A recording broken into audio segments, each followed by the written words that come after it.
అమ్మ చెప్పే మంచి మాటకి స్వాగతం. ఈ మొక్కలేంటో అర్థమవుతుందా? నేను చెప్పేనా? ఇవి బంగాళాదుంప మొక్కలు. ఇంట్లో దుంపలు ఉన్నాయనుకోండి, శీతాకాలం మొలకలు వచ్చేస్తూ ఉంటాయి. ఇలా మొలకలు వచ్చినాయి కదా అని అలా అందులో పెట్టేశానండి. చక్కగా ఇంతంత మొక్కలు వారం రోజులకే వచ్చేసినాయి. మరి ఈరోజు ఏం చెప్తానా అనుకుంటున్నారా? మీ ఇంట్లో ఆడే పాడే పిల్లలు ఉన్నారా? 3 సంవత్సరాల లోపు పిల్లలు ఉన్నారా? మరి సడన్గా ఏడుస్తారు, మధ్యాహ్నం ఏడుస్తారు, సాయంకాలం ఏడుస్తారు, నిద్రలో లెగిసి కూడా ఏడుస్తూ ఉంటారు. అలాంటప్పుడు ఎందుకు ఏడుస్తున్నారో అనేది మనకి తెలీదు. అది దిష్టి దోషం.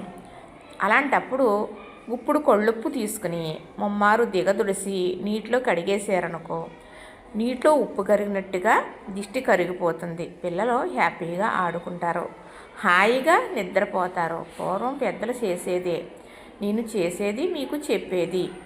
ఇలా పిల్లలున్నవారు చేయండి.